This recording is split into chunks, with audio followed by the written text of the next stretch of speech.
Em nome do Conselho Federal da Ordem dos Advogados do Brasil, falará o presidente, doutor Felipe Santa Cruz, a quem passo a palavra.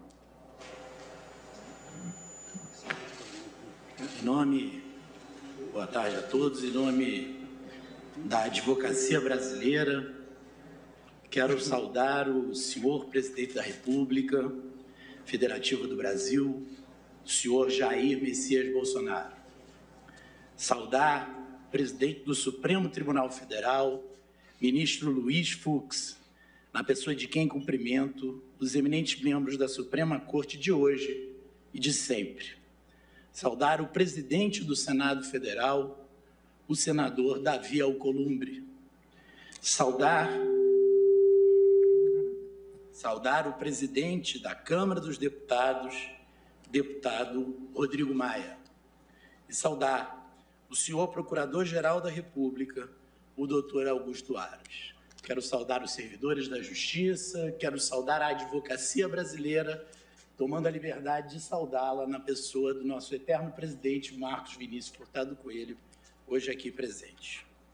Excelentíssimos ministros, sinto-me honrado, também como carioca, em ocupar mais uma vez essa tribuna, representando a advocacia brasileira, nessa sessão solene que marca a posse do excelentíssimo ministro Luiz Fux, na presidência, e da excelentíssima ministra Rosa Weber, na vice-presidência do Supremo Tribunal Federal e do Conselho Nacional de Justiça. Peço licença às duas eminências para dirigir algumas palavras de agradecimento e reconhecimento ao ministro Dias Toffoli. Ministro Dias Toffoli, seu período na presidência honrou o Supremo e o país. Buscou construir pontes e estabelecer diálogos na defesa da Constituição e da democracia, em momento da nossa história marcado por intolerância. Soube reagir quando os ataques virtuais e reais ao Supremo Tribunal Federal tentaram solapar a autonomia do Poder Judiciário, constranger a independência dos juízes dessa corte e, por consequente, ferir a democracia brasileira.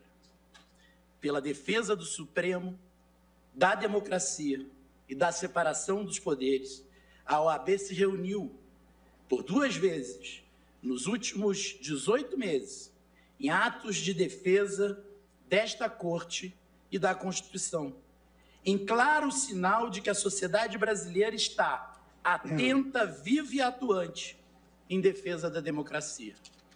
Em meio a uma pandemia que impôs enormes desafios ao Brasil e levou a vida de mais de 120 mil compatriotas, a presidência de Vossa Excelência soube conduzir com serenidade a construção de soluções que mantiveram o funcionamento da Justiça, e aqui quero agradecer o diálogo na presidência do CNJ, permanente, e as sábias decisões que permitiram a Justiça brasileira ser das mais eficientes do mundo em tempo de pandemia, decisões que foram sábias, serenas e sempre resguardando a saúde.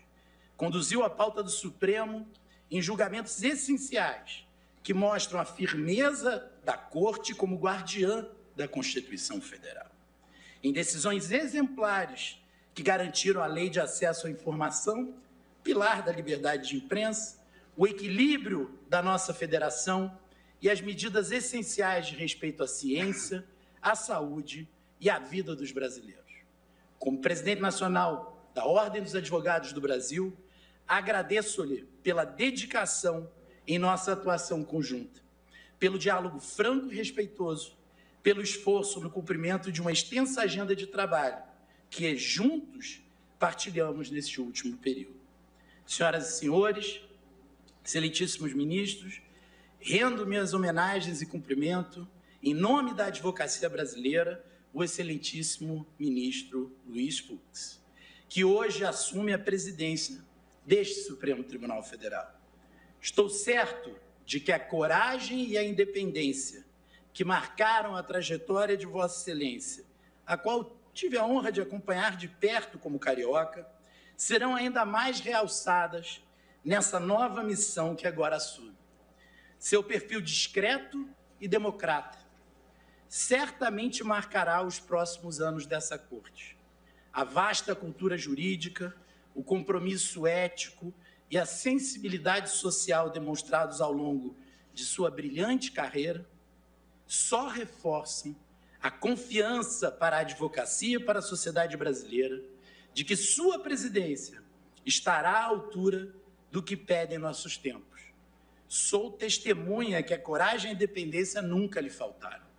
Na longa carreira que começou na advocacia, para nosso orgulho, passou pelo Ministério Público, pela primeira instância, pelo Tribunal de Alçada e pelo Tribunal de Justiça do Rio de Janeiro. Essa carreira exitosa o trouxe ao Superior Tribunal de Justiça, ao Supremo Tribunal Federal e hoje, com justiça, encontra seu ápice nessa solenidade.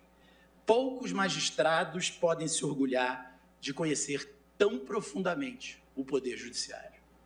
Certamente são tempos desafiadores. Já tive oportunidade de lembrar, nessa mesma tribuna da advocacia, que muito me honra hoje ocupar, que momentos de crise política e social testam o funcionamento das instituições. São essas instituições que têm garantido os avanços civilizatórios que alcançamos nas últimas décadas, justamente sob a égide da Constituição de 1988, tão realçado aqui pelo brilhante discurso do ministro Marco Aurélio. Os excelentíssimos ministros e as excelentíssimas ministras, sob a presidência do ministro Fux, são guardiões dessa Constituição que incorporou o sentido de direitos humanos, indicando serem indissociáveis os direitos civis e políticos e os direitos sociais, econômicos e culturais. Assim, quem fere os direitos humanos de qualquer cidadão brasileiro, por qualquer discriminação por gênero, raça, credo, orientação sexual ou opinião, fere a Constituição brasileira. Da mesma forma, a nossa Constituição estabelece que todos têm direito ao meio ambiente ecologicamente equilibrado, bem de uso comum do povo e essencial à sadia qualidade de vida, impondo ao seu poder público e à coletividade o dever de defendê-lo e preservá-lo para as presentes e futuras gerações. Quem causa danos ao meio ambiente ou se omite nas políticas públicas para a sua preservação, portanto, agride esse bem comum e agride a nossa Constituição brasileira. Alegro-me que o ministro Fux já afirmou que pretende fazer desse um dos pontos centrais da atuação da Corte em seu período. O direito ao contraditório e à ampla defesa, consagrados na nossa Constituição, não podem ser apenas inscrições em folha de papel. São pilares do Estado Democrático de Direito. O enfrentamento indispensável às imperfeições e desvios de todo tipo da nossa sociedade nunca poderá ser realizado ao arrepio desses princípios constitucionais. Aquele que, sob qualquer pretexto, despreza o direito de defesa, estará desprezando a Constituição brasileira. Indubitavelmente, esses temas, chave para nosso Estado Democrático de Direito, estarão em debate nessa Corte nos próximos anos. Estou certo de que sua presidência, ministro Luiz Fux, enfrentará com o mesmo destemor, rigor jurídico e compromisso ético que sempre foram marcas de sua trajetória. Estou seguro também de que nessa empreitada, o ministro Luiz Fux contará com a parceria da brilhante ministra Rosa Weber, que assume a vice-presidência desse Tribunal Federal. Parabenizo a ministra Rosa Weber e, homenageando-a, reverencio as duas ministras dessa Corte e todas as juízas, advogadas e servidoras do Judiciário que dão sua contribuição fundamental à justiça e à democracia. Esperamos que possamos vê-las cada dia em maior número à frente dos tribunais e também nessa Corte Suprema. Senhoras e senhores, excelentíssimos ministros, ao encerrar, reafirmo a confiança da Ordem dos Advogados do Brasil nos nossos mais de 1.300.000 advogados, ministros inscritos em todo o país, no êxito pleno da gestão que ora se inicia, sob a valorosa condução dos empossados, nessa sessão solene, o eminente ministros Luiz Fux e Rosa Weber. A ordem estará, como sempre, ombreada com essa corte, ciente de seu papel de tribuna e voz da sociedade e de seu dever constitucional. E o faremos guiando-nos sempre pelas palavras de Rui Barbosa, patrono da advocacia brasileira. A liberdade não é um luxo dos tempos de bonança. É, sobretudo, o maior elemento de estabilidade das instituições. Muito sucesso, parabéns, muito obrigado.